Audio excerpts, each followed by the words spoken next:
Welcome to the Unstoppable Recording Machine Podcast, brought to you by the 2017 URM Summit, a once-in-a-lifetime chance to spend 4 days with the next generation of audio professionals and special guests, including Andrew Wade, Kane Churko, Billy Decker, Fluff, Brian Hood, and many more. The inspiration, ideas, and friendship you'll get here are the things that you'll look back on as inflection points in your life. Learn more at urmsummit.com. And now your host, Eyal Levi. All right, welcome to the Unstoppable Recording Machine Podcast. I am Eyal Levi, and I am very, very happy to be doing this episode because last time this guest was on, I wasn't there. I don't remember what happened. I either had a migraine or I was traveling or something, got kidnapped and trapped under a mountain or something. But I wasn't there, and it was a really great episode. And so, Johnny Minardi, welcome back to the Unstoppable Recording Machine Podcast. Thank you. Very stoked to be here, my friend. Well, for those of you who didn't hear the last one and may not know who Johnny is, you are familiar with his work, even if you don't know his name. He's currently the senior director of A&R at Fueled by Ramen and Roadrunner, but has previously worked A&R with Equal Vision, Atlantic, and Red Bull Records. He's also the president of Self-Titled Management, which is his own company, which is focused on managing producers like some of your favorites, Will Putney, Machine, Chris Crummett, Nolly, Misha, Nick Sampson, and other amazing talent. And he's also one of the co-founders of a really, really cool website and podcast with another great friend of URM, Jesse Cannon. He's a part creator of Noise Creators, that site where producers can get gigs, and also one of the best podcasts in audio, in my opinion. Agreed. So, welcome. And I didn't mean agreed as a pat on the back to myself, because Jesse fully runs the podcast side of it. So I am a fan of that myself. Agreed that Jesse is a badass. Yes, there it is. Yeah.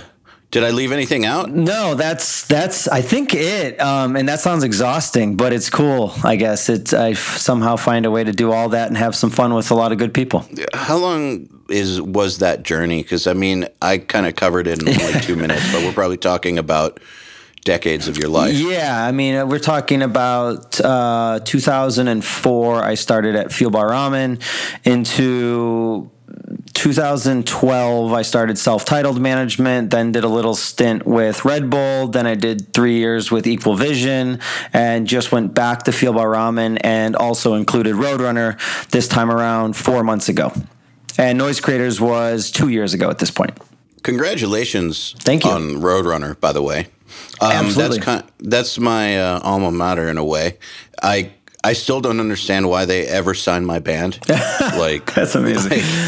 But it changed my life, and I know that Roadrunner is one of those labels where when you get signed to it, your life will actually change, and that can't be said for every label. Sure. But there's a soft spot in my heart for it. And I was going to say, yeah, I mean, it's crazy for me. I mean, I completely grew up on everything from the early era of like Fear Factory, Soulfly, Sepultura, even Cold Chamber, stuff like that. And it was really crazy when I sat down with everyone over there, and they were like, we'd like you to be a part of this side of it too. And I was like, this combination of Fueled by Ramen and Roadrunner was literally built for me as a fan of music, because I grew up on the Roadrunner stuff, transitioned into the Fueled by Ramen stuff, and now full circle back helping with both. That's incredible. Well, just out of curiosity, what position did you start at Fueled by Ramen in 2004? Retail. So it was a very strange thing. I had a label myself right out of high school, and a couple of my bands signed to Fueled by Ramen. So I was learning the A&R thing and label things in general, and just got very friendly with the owners and the other people that worked at the label, just from, grooming bands and having them go to that level. And at the time, they were expanding because Fall Out Boy was exploding, and they had this new crop of bands right behind it. And they were just like, we need people like feet on the ground that we trust. Like, would you come do retail? And I was like, yeah, I don't know the first thing about it, but of course I'll come dabble. And in the process, we were kind of collaborating with Atlantic Records at the time, becoming a subsidiary of that.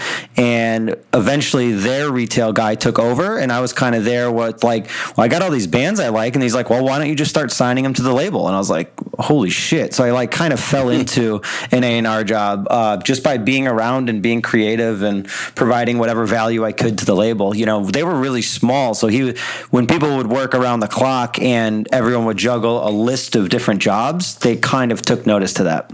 I mean, I think that people still take notice of that. True. Because I don't know. It's interesting. I have this little theory that just showing up and doing the work puts you ahead of like 85% of the other people. I love that. That's it. You're absolutely correct. And that's one of the better ways I've ever heard it put. Well, I mean, it's really interesting because, you know, we have a lot of students at URM now, and I hear a lot about how hard it is to do this, how hard it is to do that. But in my experience, when I was a producer, I'd get interns a lot, and there would be quick turnaround because they just wouldn't want to do the job. Right. And then the guys that I kept, like, they had no problem doing work. Sure. They just stayed there. And maybe their skills weren't always that refined, but because they had the work ethic, I was willing to give them more of a chance and teach them. Sure. And so just showing up was enough for me to give them a shot. Absolutely. That alone. But so A&R is an interesting field because a lot of A&R guys don't last, let alone last for over a decade in the position. There's a lot of turnaround in that job department. Sure. What do you think has kept you doing A&R and doing A&R for so many incredible labels? I think it's weird. It's like, to me, it just comes natural to give a shit about things and people. Like for me, the position isn't so much about, I don't know, a lot of the A&R stuff gets a little douchey here and there, but for me, I just really love music and bands and people. So when I see someone that I think has the potential to do something really special, I really want to be a part of that, and I don't rest until I feel like enough people, you know, hear it or understand it. And even if it's, you know, too soon, or we all know bands that we felt like were way ahead of the curve and it went over fans' heads or whatever it may be. But yeah, I mean, I'm just really interested in working with bands that have big enough ideas to like really, you know, change the world in a way, you know, to be the biggest in their genre or to reinvent something. You know, the cookie cutter stuff just really doesn't get me excited. So maybe it's like not having a long list of casualties of signings of like nothing working, but having ones that I think did something special. And the future ones that I'm speaking with now, even, or have signed in the past couple of years, I think have a chance to be the biggest or the best in their genre for whatever reason, whether it's talent or just, you know, the hard working of within a band, which a lot of people forget that, you know, once you sign to a label, it actually gets a lot harder, not easier. But yeah, I think just giving a shit, and it sums it up pretty easily with that. Well, you know, it's interesting that the A&R guy that I worked with back in my Roadrunner days was Monty. Mm-hmm. And the thing that Monty has that is so unique to him and maybe a few other guys like yourself is that he loves music. Right. He's passionate about it. He lives it. And I think that that's what has helped him have such a great track record over the years. And I've seen lots of different personality types in the A&R role. And I know that at some labels, or some people, the interest is in just making a quick buck, or sometimes they don't even listen to the recordings that come in or check the art or any. I can't believe it. Like, but then people wonder why things aren't selling the way they used to, and it's like, well, I mean, yeah. I mean, you know, it kind of goes down to the core of who's working behind it. Yeah, in my opinion, I fully agree. And guys like Monty are obviously legendary. So it's like there's a reason we speak about certain people the way we do, and this long after, even, you know. Well, I think it's that love for the music and the love for finding something that will change the world. Yeah. Always striving for something better. Right. I think that's. I wish that everyone in A&R was like that. Yeah. I think that the music industry would be very, very well off if that was the case. I agree. And there are a good amount of them, but but at the same time there's also not, you know. So it's like it's a mixed bag for sure, just like any industry, I guess. Absolutely. So when you're looking for a band, does it matter to you if they've already established themselves as a business, or is that secondary to what you think the potential is? Like, because, you hear a lot of people say that labels only will look at you if you already have done it yourself. And I know that that's true sometimes. Right. But I know that's not true every time at all. Right. And yes and no. Most previous examples, the last 2 artists that I signed literally had nothing going on. And I just loved the people in the band and what they were doing. And when I met with them, they spoke to me about their vision and their plan. And I was like, holy shit, I can get on board with this, So when it just hit me hard enough to where there wasn't that. But there's absolutely times when I like a band, but I'm like, you know what? I'm going to wait and see if they could actually pull this off, in the sense that I want to watch them grow and put in the work rather than go on tour twice and break up because they realize they missed their girlfriends. So I think it's a lot of like, there's some that are absolutely wait and see, and there's some that you just get smacked over the head with, and you're like, I need to do this because everyone else that hears this is going to feel this way, and it's going to go somewhere else. I had an example. I had a meeting a month ago at Roadrunner, and I said, I presented a band, which we didn't announce yet, but I very much was like, this band is going to be the biggest band in this genre. Do we want it to be with us or somewhere else? And it was that clear to me. So that's what I think. If you have that feeling, they hadn't put out a song, but I had heard their songs. You know what I mean? So it's like there is no business there. But absolutely, if you have that feeling, you're crazy to let it go. Absolutely. And the business part is learnable. Absolutely. The talent is not. Right. And that's a better way to put it. If the band or people in the band or their team around it are willing to, learn it if they don't know it, or if they're in process of building it and you're like, wow, they're actually doing it, that is a very helpful piece of it. Because like I said, it gets way harder when, a label starts to amplify what you're doing, because then you got to do a lot more, a lot faster, because everyone's watching now. You're not in your hometown playing a show every 3 months. You're doing a lot more than that. I think also one of the hardest parts of being a band on a label, in addition to everything you just said, is the fact that a label is not some impersonal entity. It's a collection of people. Right. And so more than your A&R need to be stoked on it. The press person needs to be stoked on you. Your product manager does. If your label has a touring department, the head of touring needs to be into it. Like the label as a whole, the personalities therein need to feel like your band is the shit. Right. And so that right there is also, that's difficult, I think, for a band who might not have experience with networking or meeting people. That's tough too, I think. Yeah, maintaining and really developing those relationships to where they really give a shit as well. To where those late nights when they're struggling to get you a feature or whatever you're doing, you really need them to be able to put in that extra phone call. So if you're a dickhead and treating everyone like shit, that extra phone call gets a little shorter. Yeah, I mean, if you think about it, if the label publicist has 10 bands to work that day and your baby band act like they're the Rolling Stones and treat her like shit or something, she might not be as inclined to, stay those extra hours. Right.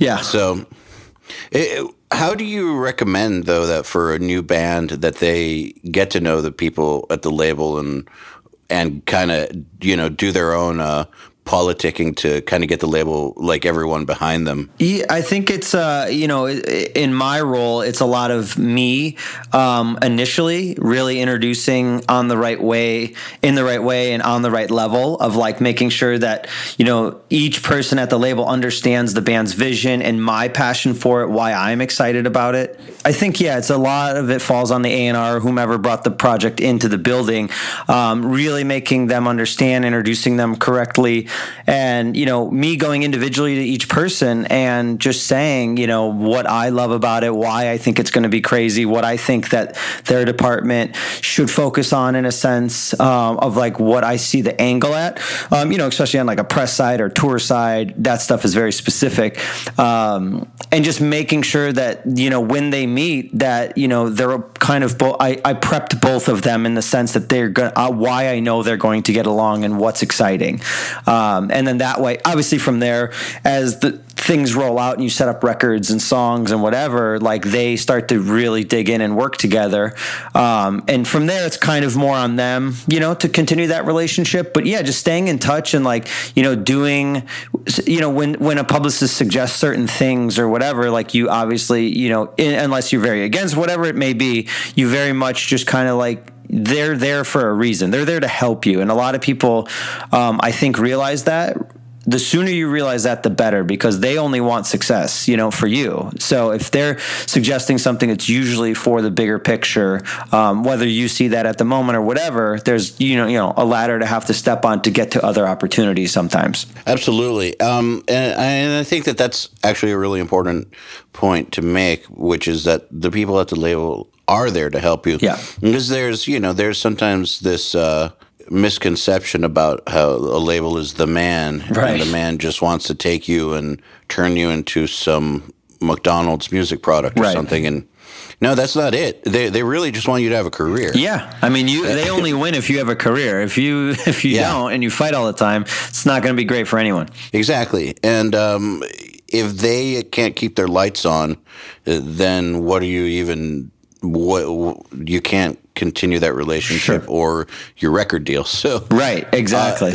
Yeah, so it's very important, I think, to realize that. And I think sometimes it takes a little bit more maturity to understand that on the part of a band. Yeah, it takes a bit of learning, but also I think, deep down, good people really like to work with other good people. And, absolutely, I've been super fortunate to, like, the people I've worked for and learned from have been very passionate music fans and good people, to where they have treated bands like family. So I've watched that from day one, only knowing that way. And I've seen other things not be that way, and it's been like, holy shit, I don't know how they still operate, So I've been very fortunate, and I think a lot of the bands, if not all of them, would speak that way. The ones I've worked with, especially on the labels. Here's something I'm wondering. In your time at Fueled at Ramen, you've worked with super top tier acts like Fall Out Boy, Panic at the Disco, Paramore, and others. And in your management company, you manage some top of the line producers. What do you think sets these top achievers apart from the hundreds of thousands of people who never make it? Like, is there something that all these top bands and top producers share, like any common traits that you've noticed? Absolutely. It's just like an unparalleled work ethic. Every single one of them. The people that I work with on the producer side especially are like out of their minds workhorses. And not only just like talent wise, but like, just time-wise and, the drive and getting up earlier and staying later, whatever all of that is. And same thing with those bands, especially those three you mentioned.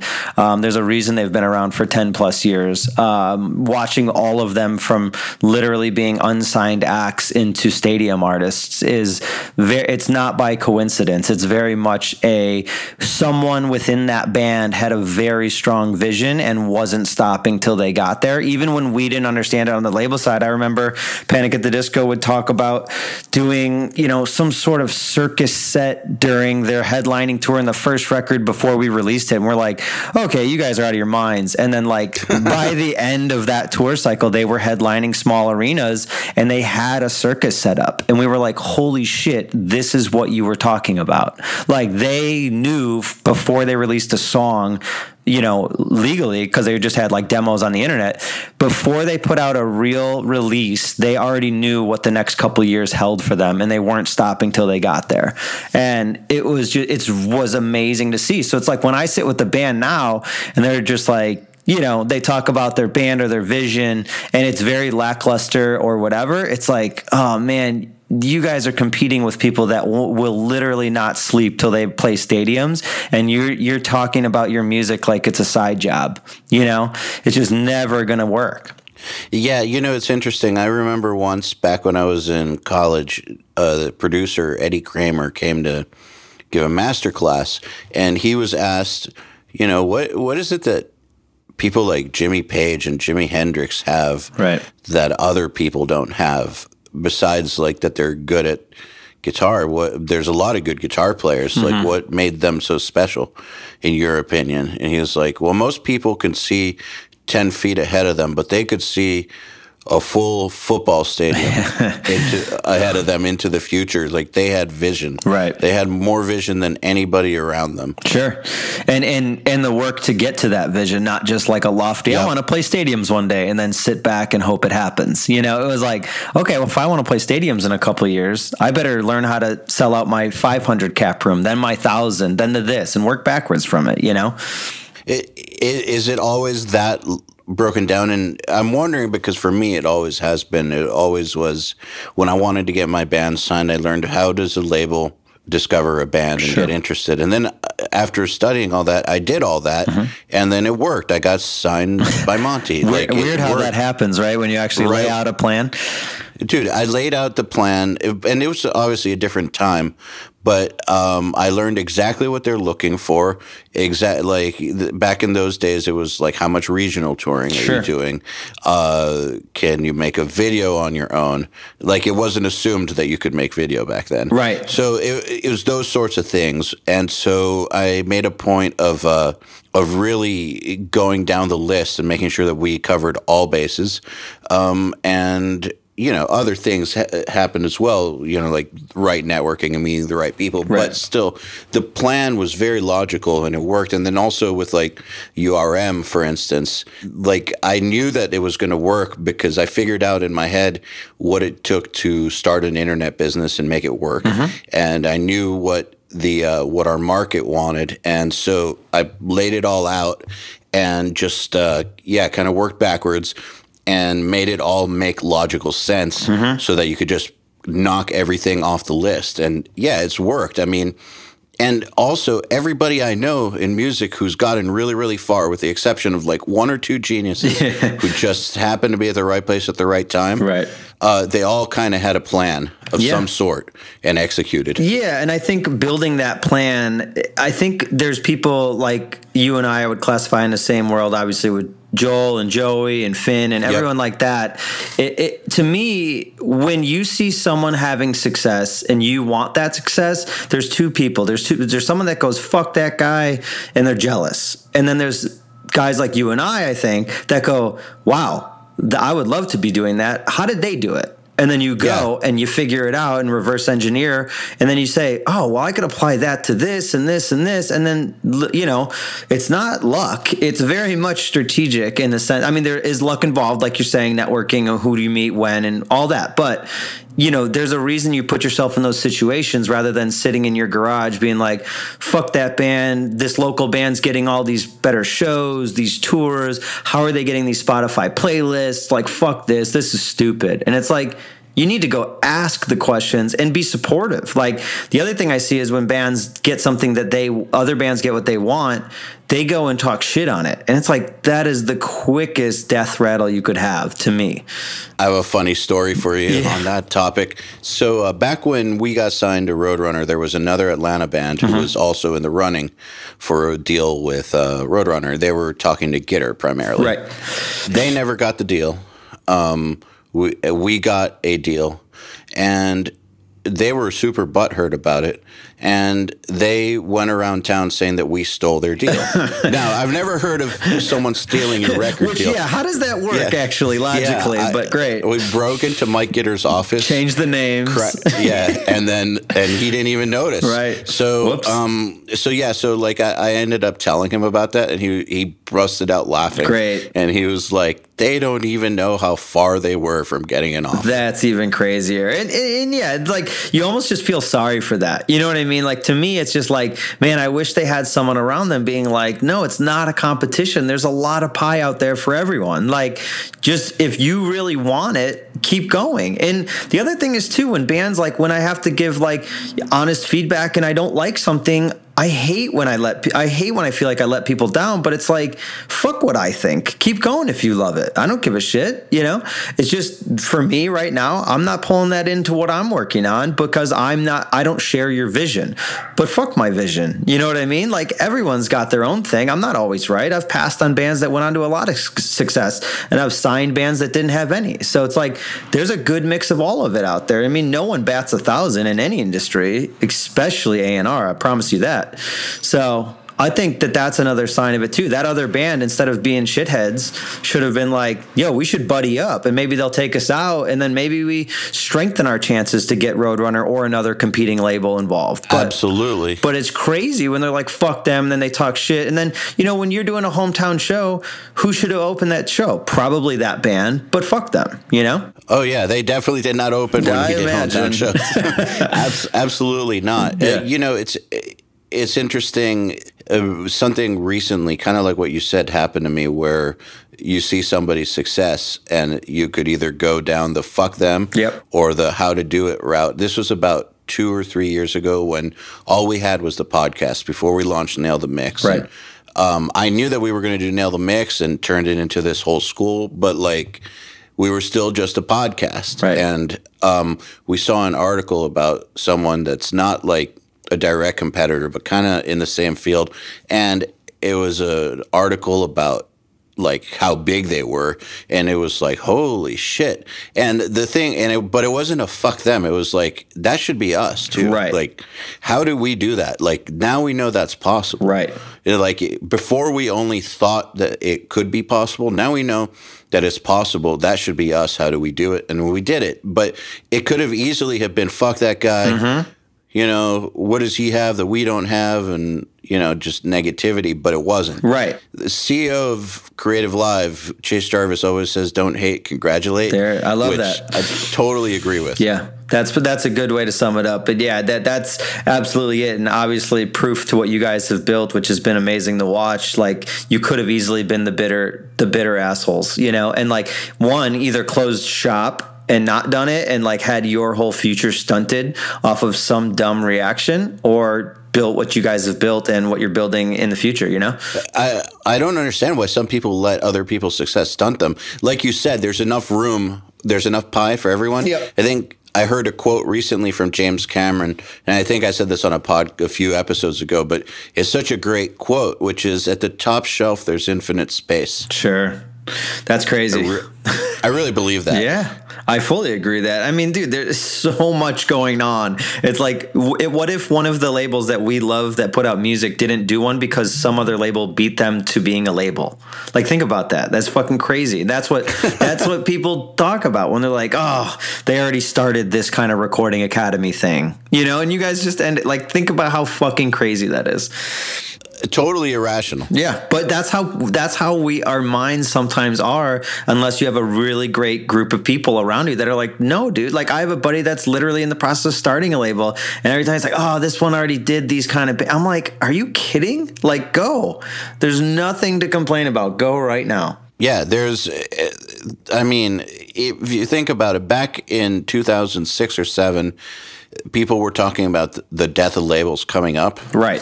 Like, that was like the big talk back then. I remember how panicked everyone was. And that was about the time that Sumerian, sure, that Ash didn't give a fuck about what anyone was saying, right, and had a huge success with Sumerian.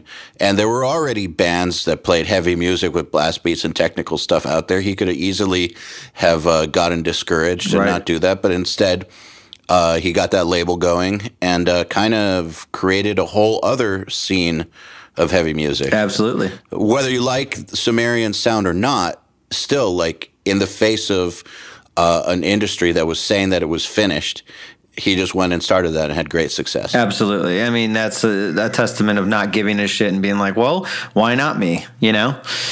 So I fully back that kind of mentality. So let's talk a little bit about self-titled management. First of all, so you manage a lot of great producers. What do you think is different about managing producers and artists, and why are you managing producers? So when I left Fuel by Ramen in 2012, something I had noticed from 8 years of being an A&R there, there's just so much going on the label front. And we were in the Atlantic building, and I was watching them operate, and the A&R staff and everyone. And a lot of times it was really interesting to me that when we would make records with producers, you know, I'd be dealing directly with the producer, and a lot of them just didn't have any sort of business experience or how to, you know, even keep a calendar. You know what I mean? Like very minimal things. Yes, I know exactly. I'm sure. And, you know, on the business end of it with, you know, even invoicing and negotiating and whatever, like they had times when they would negotiate the deal and then a band would come in all sour because they felt like the producer was being a dick. So it's like, I felt like there was this need with people I had worked with. I started it out of just kind of like, hey, there's these producers that I've worked with for the past 8 years that I feel like I could kind of help out and help grow their business and just make it work better. So literally the day I left Fuel by Ramen, I called, I think it was 5 or 6 guys, and I just said, you know, hey, I'm going to start a producer management company. I really want to just... Basically, the way I pitched it to all of them was, I want to make sure you're the guy in the studio. All you have to do is be creative and make great records. I'll handle everything else. And I don't know any producer that, if they believed me in my relationship with them was strong enough, I don't know any producer that would be like, that sounds terrible. You know what I mean? Like, well, that sounds like the dream. Yeah. So I felt like I found that that white space of value that I could bring, because I did that all day at the label anyways. And I was like, you know, you just cut me in on what I bring you. Here's how it all looks. I'll keep it organized. You just make records and look at your calendar. You know, it'll all be negotiated. And, you know, obviously some of them are very much a part of like day-to-day conversations, and some aren't. Some just go through it, and I'll kind of go, hey, here's this record. Here's the budget. Here's the time frame. You cool? Yeah. Good, book it, done. You know, so it's like literally they get to be the guy in the studio. I mean, I was trying to book projects with some of the guys I work with while I was at FBR, and they wouldn't get back to me for days. And sometimes, like, you know how deadlines work. It's like sometimes we'd move on, and it was like, dude, you missed out on a project because you didn't respond. Like, that's crazy. So I kind of built it on the back of that. And I just, again, a lot of them were friends, and I loved, you know, having that accountability to help them and their families bring in money and put food on their table, and, you know, in the process myself as well. But it's a thing of like taking care of friends, and it's just what I was always raised on. And to have them and me understand the business side was, I think, of value to a lot, because I had been at labels for so long. I was like, I know what the labels want and how willing they are to bend on certain things that you're not even asking for, you know? So it was one of those things which I hadn't run into any conflict of interest of negotiating against my own labels, which is a good thing. And if that were to happen, I would just step out of the way and let someone else handle that deal, because the last thing I can do is really fuck that up. Yeah. But the difference between producers and artists is, in my experience, a lot of artists, there's a lot of cooks in the kitchen, and a lot of them are a lot younger than a producer that's been around for a minute. You know, obviously there's young producers, but most of the guys I work with are established, you know, at least 5, 6 years, if not 10, 15, 20, you know, so just about all of them that I saw in that list are either in their 30s or 40s. Absolutely. And I mean, you know what that is, you know what I mean? So it's like the difference of being an adult, some of them having wives and families and kids, like, it's important. It's not a fun thing. It's not like a side job that they kind of fuck around with. It's a serious business for them, and it matters. So, you know, to me, having that kind of pressure and accountability, I love that. I thrive off that. And I just put it together that way. Whereas a band, you know, sometimes you're dealing with 17, 18-year-old kids that have never left their state, you know? So it's like, it's a lot of babysitting and grooming, and I'm not saying it's not worth it, but it's just a different set of, you know, structure that I didn't build. I do self-titled on my own by myself. So if something doesn't get done, it's me. I fucked it up, or I know I have to do it. With managing artists, I feel like it's really important to have a day-to-day or an assistant or something to where you have structure at helping you with the constant barrage of social media, or in a new town at 3 a.m. blew a tire and for some reason can't, whatever it may be, that's a different game. And I respect the hell out of everyone that does it and builds a company to handle that. I just knew my capacity. I didn't want to do that. And I dabbled. I managed William Beckett from the Academy with a co-manager. I tried a couple other artists, and I learned very quickly and was honest with myself. I was like, I'm using so much bandwidth on this that I'm now doing a disservice to the original idea of producers. So I just basically chopped that and had real conversations and said, I'm going to go at it and just try to be the best producer manager and just really deliver on all the promises that I did to all these guys I work with, and kind of left it at that a couple of years ago. Well, your clients are, like I've already said, and I know but they are some of the very best. What is it that attracted you to them, or what is it that you look for in a producer? I think it's different with each guy. I mean, they've come to me in very different ways and time frames. I mean, the first batch of guys like I said, I had worked with or made records with during my time at Fuel by Ramen, or prior even when I had my own label. So that's how it started. And once I got going, I would just get recommended, or, hey, my buddy's looking, he just lost his manager, or he's never had one, or, he took a couple years off from making records and now he really wants to dive back in. And I told him, you're the guy to plug him back in.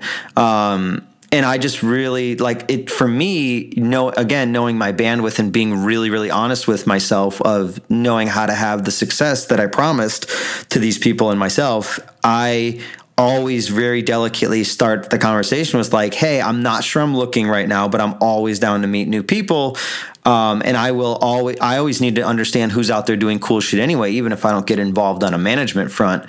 So I always start that way, but there's some guys that I just click with on such a heavy level. Like when Putney came to me, I was so blown away just as a fan that I was like, yeah, of course I'll fucking work with you. You're the shit, and we just became really great friends musically and as fans of music, that I was like, all right, and that guy's out of his mind in the sense of like workhorse. Like I've never met anyone that runs an operation the way he does, having multiple studios in a building and multiple engineers that are just constantly ripping through records. And he is just like another level of stuff. So with him, it was like, hey, I'm super busy, but holy shit, I need to figure this out. And we struck up a friendship before we really dove in, So to me, again, it always goes back to personal relationship. If I can really do it, I mean, but then again, there's people that I've had to like pass on that I'm like, I will be doing a disservice to. I don't have the time, So it's been a lot. What is it that makes you want to pass on somebody? Just out of curiosity. Honestly, it's time for me. It's just really time. Like I had to, when I got this new position at Fuel by and Roadrunner, I had to let go of a handful of guys because I knew my bandwidth was shrinking. And they were basically the guys that I had picked up more recently. Like I think it was like the last 4 or 5 people that I started working with, I had to kind of call back, 6 months, a year into working with them and be like, hey, I have to make some really tough decisions. I need to step away. I will help you where I can. I will recommend you for projects if I hear a conversation, but I can't be accountable for your full schedule anymore. I know this new position is going to kick my ass. Like it's another level of stuff. Whereas the guys that I still work with, I've been working with for a minimum of, I want to say 3 years or so, outside of Machine, because I had worked with him a little on and off through the label stuff, and more recently of like a year and a half ago now. So, and he's Machine. And he's Machine, dude. Like, I mean, I grew up on those records. Like, it's crazy, like having the first conversation with him, and he's just like, so you've heard some of my records? And I was like, dude, come on now. Like, it was just like a very humbling way to like introduce himself, I guess. But yeah, I mean, it's just, again, it's just being really self-aware is the thing I really strive for.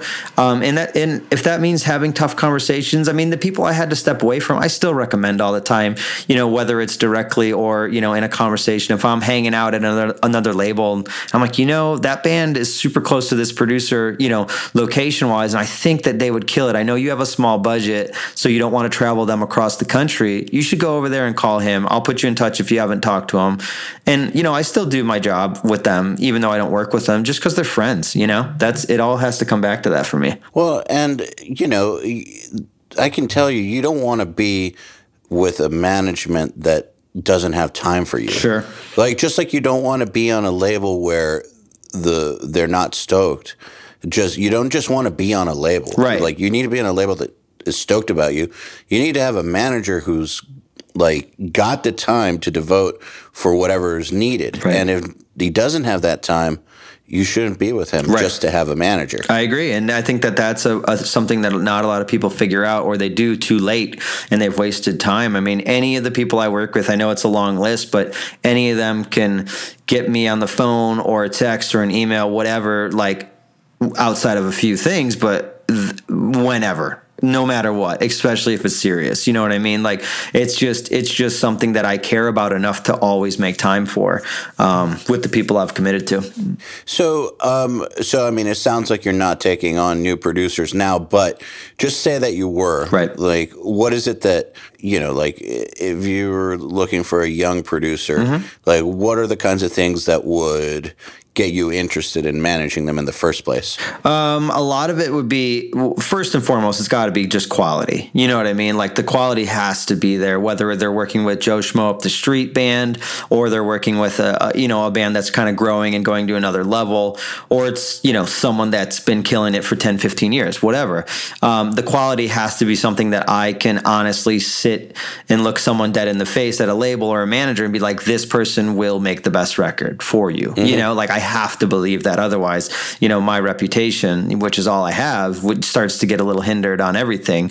And it goes back to, too, like you said, about getting signed to Roadrunner for your band. Like, you watched, you learned what they wanted, and they did it. Like, for me, I got to watch a producer, like, not only make quality stuff, but like being consistent and going out there and getting work. If they're like a great producer and no one's going to them, I feel like there's a disconnect. And it's like, they always like, there's probably a reason for that. Exactly. And another main thing I love when most producers don't understand is like, why don't I get any repeat customers? It's a kind of crazy thing that it's a very self-aware thing where it's like, I have producers that every 18 months that band calls back. It's like clockwork. And we go over their schedule and we're like, ooh, we're filling you up too much, but this band's probably going to call you back mid next year because their cycle's going to be ready. You just know you have those clients where some other guys that aren't self-aware about it are like, man, like, this sucks. I have no work next year. It's like, why aren't any of the bands you made records with the past 2 years calling you back?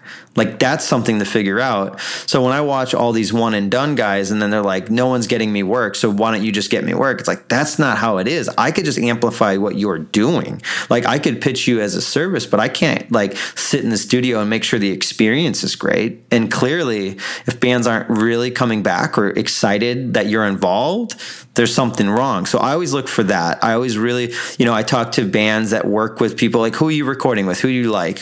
How was the experience if you made a record with that guy and then you made one with a different guy? What was the difference? Who did you like more and why? Like, really just researching. And when you see the same names pop up all the time, you're kind of like, oh, this is going to be it's like bands. It's like signing bands. It's like, oh, this one's going to be the next one to pop, like, this is going to work. So what are some of those differences between the guys who get all the repeat clients and the guys who don't, in your opinion? I think it's a couple of the things I said with like quality and personal touch and just caring about the record. Like, I think some of the guys that don't get return customers are the people that like run it like somewhat of a business while in the studio, of like very strategic, very, dictatorship. They make the final call. They're not really listening to the band's ideas. They're taking the instrument and rewriting a part and then just plugging it into the record. And you're like, what the fuck is going on? Like, the whirlwind of just like, kind of an egomaniac producer in a sense. And the other ones that actually care. And like, when you hear, a band speak about a recording experience in an interview or whatever, and they're like, that producer literally changed our life in the sense that they took what we did, really broke it down with us and made it stronger, and wouldn't take good enough for what we wanted. We needed to find the great parts that made the songs great. And that's why we're a band that's not selling 3,000 records anymore. We're selling 30 or whatever the standard is for everything at this point. And that's why, is because the producer actually cared and has fingerprints all over it, not in the sense of like overpowering it, but like actually caring about it. Yeah, that makes perfect sense. And I think also there's the factor of how pleasant are they to be around. Totally. It's got to be a relationship, man. You don't want to be in a studio for 3, 4, 5 weeks with someone that's an asshole, and every day you're like, here we go again. Who knows what's going to happen? Yeah, exactly. At what point do you think that a producer is ready to get a manager? And I'm asking because I don't think that if you're working with local bands or regional bands that you need to mess with producer management. Absolutely agree. And it's like the level of band again, where if they're working with a regional band, a bunch of regional bands that start to get plucked out and signed, like it becomes very apparent that, okay, now they could start going to those labels before the bands come to them, you know? So it's kind of that switch that gets flipped. But if you're just working with a lot of local bands and none of them are really going on to sign to labels or to have whatever sort of success, like there's probably not a lot a producer manager can do for you anyways. Like if I walked in to Rise and I sat and said, yo, so-and-so's the best, you got to work with them, they're from Texas, you know, whatever. So, and they're like, cool, what have they done? And I listed off and they're like, oh, I really never heard of any of that stuff. That's not an awesome way to start a conversation. You know what I mean?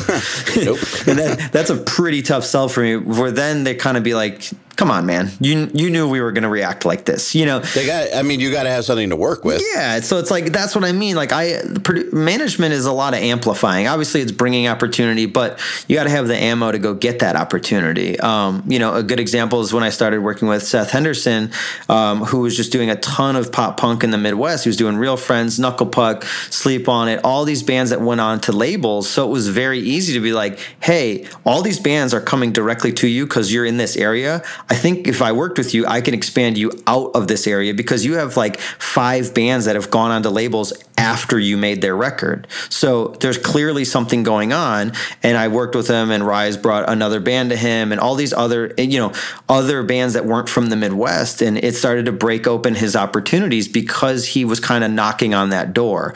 But 5 years prior, you know, if he was working with 5 bands that didn't go to any label, I wouldn't have had that same conversation. There's just no chance of it working in my eyes. You know, it's very similar to when you hire a publicist. A lot of people think that the publicist is going to make the stories happen. And it's like, no, you have to have the stories. Right. They're just going to amplify your stories and get them in front of the right people. They're going to pitch the story to people. But if they don't have anything to work with, if you don't have a story, then what do you expect to happen? Yeah, it's like, can you imagine like going to Rolling Stone with a band that no one's ever heard of? Like, unless the music literally floors them and has a really interesting story or vision, or like, hey, they're going to stand up for this, like you should be a part of helping this out. But you know, working at labels, bands get so pissed when they send us a list of like, here's our 3 targets for premieres to announce the record and first song. They get so pissed when those publications pass. And it's like, hey, we pitched them the exact story that we're passionate about. We think you made the right songs and the right record. They disagreed. What do you want from us? You know what I mean? Like there's just very simple black and white methods to that stuff where it gets really crazy. And I'm not to say that like everyone's a fall down and be like, oh, they said no, let's go fuck ourselves at this point. Like that's it. But unless there's a story, it's not that exciting sometimes. You know what I mean? And it's all a lot of personal taste, and you got to understand the amount of shit getting thrown at every publication every day. Yeah, it's a mountain. A digital mountain. Digital mountain. It's a lot of megabytes. So I've got a question which is a little bit more general. We've been talking about really specific stuff, but I know that you're also involved in launching clothing lines, Snakes and Suits, and you're pretty entrepreneurial dude, man. What do you think helps cultivate the spirit of an entrepreneur? And I'm wondering, because most of the audience does freelance work, and so they're in a sense entrepreneurs. How do you stay inspired and disciplined to keep grinding? And again, what do you think really defines or helps cultivate that spirit? I think it's a lot of like, again, being the person that looks at something of like, whoa, that's awesome, I wish I could do that. and then doing it, instead of like, well, that's awesome, I'm just going to buy some t-shirts, instead of like, be like, I want to make t-shirts. I want to design stuff I would wear. Or I just launched a clothing company with my wife called Good Future Club. And the whole thing is just about, inspiring people or like spreading positivity, because I feel like a lot of that is lacking, especially for the last year, but for the last couple of years.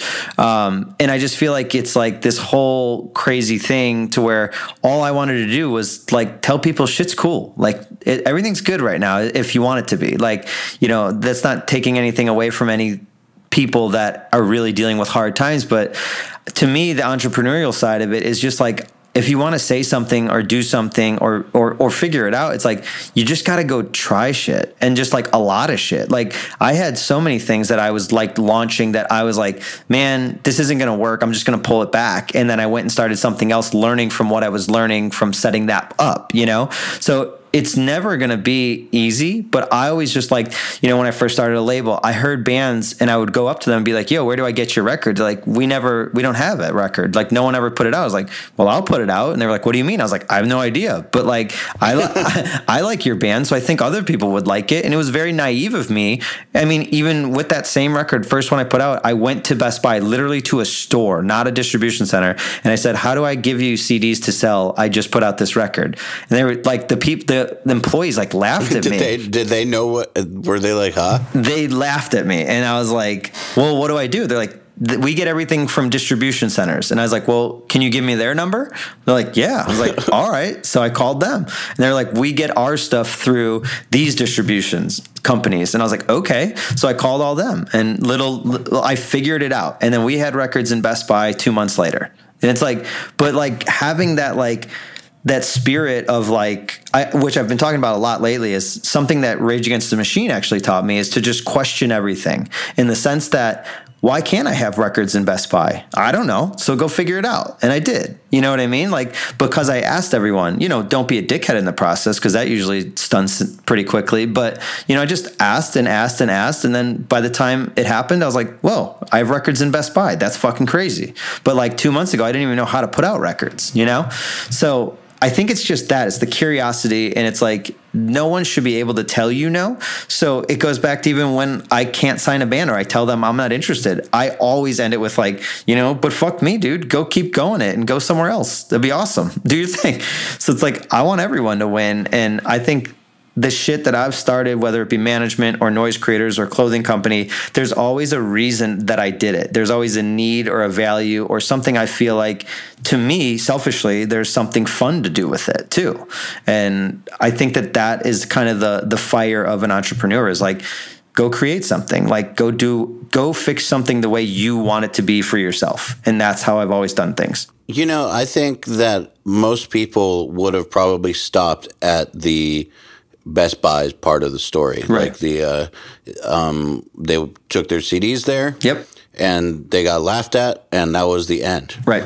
I think that's where most people would have dropped off. I agree. And I've seen people drop off at those kind of instances where I had to ask a bunch more questions, get laughed at a few more times, and then I got put in touch with a distributor that was like, oh, you're selling how many copies in your home area? Let's put it in the 30 closest Best Buys and see how it does. And then the smartest thing you could do, send all your friends in with your money and go buy them all, so they buy more and spread it out. And it works out pretty all right if you promote it correctly. Yeah, I mean, exactly. It's just interesting to me, man. Like, I've always wondered what it is that, why some people don't get discouraged when they get a no or it doesn't work this way. Why is it that some people are like, okay, well then how does it work? And why are some people like, oh, it can't work? Right. I always wonder if that's nature or nurture or a little bit of both, or like, what the hell causes that? Yeah, I don't know, man, because I definitely didn't learn it from school because I was awful and didn't care at all. Me too. Don't tell my daughter that in a couple of years. But yeah, I mean, and with my family, maybe it was homegrown in the sense that like every time I would ask, they were like, I don't know, go try it. You know what I mean? Like no matter what it was, even something stupid with playing basketball and being like, man, I suck. Those kids are better. They're like, well, go figure it out and go back, whatever it is. And then with starting the label right out of high school instead of going to college, they were like, yeah, go try it for a couple of years. Maybe it works out. You know, and I had a conversation with my dad last night. Like, funny to think how you skipped college to try this music thing, huh? And it's like, yeah, it's been 16 years ever since and still going. So thanks for letting me do that, you know? That is very cool. I do think that having the right environment, and that's also luck of the draw in some ways, like, but I do think that having the right supportive environment can free you to be able to take risks or to dig deeper on certain things. But I think that either way, no matter what environment you come from, the thing that I've noticed a lot of successful people have is that they do dig deeper. They don't get discouraged, or if they get discouraged, they get over it very quickly and they keep going. Right. No, and that's absolutely it. And like you said, it's the luck of the draw. And I also think in a social media age, though, there's so many people that, you know, I would say have had a hand in mentoring me from afar that I've never met, you know, like finding like the Gary Vee shit, or there's a podcast by Drama who was on Fantasy Factory called Short Story Long that is super inspirational of people that have broken businesses, and he breaks it down from like being a teenager all the way up into success. Your podcast, what Finn's starting to do a lot more with the Punk Rock MBA, like there's so much cool shit out there that if people in someone's life are not physically helping or, you know, surrounding themselves with good people, like just engulf yourself in that stuff. And I honestly, like, I'll from time to time, if I hit a wall, I'll throw on a couple, you know, Gary Vee videos or like whatever it is, dude. And it's crazy what it does to your brain, where you're like, why the fuck am I discouraged? Fuck that. You know, you kind of forget and need a reminder every now to really shock your system. And I think, but once that switch flips, it's flipped. It's over. And then you're good for a long time. And then, you know, right now, like I'm like, it's funny because I don't have time to look at a lot of that stuff anymore. And I like looked back the other day, I was like, I've missed so many of these podcasts that I used to obsess over when they were released. I have missed so many because I learned so much from the earlier ones that I haven't stopped to even look around. Like I'm just going head down, horse with blinders on, moving forward and trying to, you know, fulfill every promise that I have and grow it all. Well, you know, some of the best mentor types like Gary Vee will tell people to only consume their like self-help products or motivational products like 5% of the time. Sure. And spend, all the good ones say that. You need to spend 95% of your time executing. Right. And that's absolutely it. And the best part about the everyone that I named is it's all free. So it's like there's literally no excuse to not like try it or find your entry point. And you know, they all do such a great job at like saying like, if you've never heard me, start here. You know what I mean? There's so much great stuff. And I love talking about that. I love having positive energy, or like the other day I was talking to a manager that's really discouraged because a band fired him, and I like rallied him back up. And I love that. Like I love to be able to, in like 5 years, have that manager come back to me and be like, dude, that conversation hopefully changed my outlook, because I was so bummed and said fuck everyone, and now I manage these 3 great bands. You know what I mean? That's my favorite thing in the world. I love it when people go through something rough and then realize a few years later that was what allowed them to be free to do the next great thing. Yeah, no, absolutely. I mean, in the Jimmy Iovine Defiant Ones thing, he's like, the strongest thing is like making all that fear be a tailwind instead of being like a wall in front of you, you know? And it's like, it's crazy how many people put the wall up and just stop and go, oh, poor me, that sucks. It's like, no, put that behind you. What a great show. It's unbelievable. Dude, I literally go back to it. It's almost like an obsession to where it's fucking up my daily routines a little bit, because I just think about it, then I go watch it, and then 30 minutes later, I'm like, dude, go back, like figure something else out. You got to go back to work here, you know? It's just so great. There's so much inspiration in that thing. Absolutely. Well, Johnny, thank you so much for coming on the podcast. It's been great talking to you. Anytime, man. I love what you guys are doing, especially each individually. And with this, all you guys are great. Keep doing what you're doing. Everyone listening, you should also say thank you to them, because they put out so much great shit. It's awesome to see. Thanks, man. Thank you very much. Cool. The Unstoppable Recording Machine Podcast is brought to you by the 2017 URM Summit, a once-in-a-lifetime chance to spend 4 days with the next generation of audio professionals and special guests, including Andrew Wade, Kane Churko, Billy Decker, Fluff, Brian Hood, and many more. The inspiration, ideas, and friendship you'll get here are the things that you'll look back on as inflection points in your life. Learn more at urmsummit.com. To get in touch with the URM Podcast, visit urm.com/podcast and subscribe today.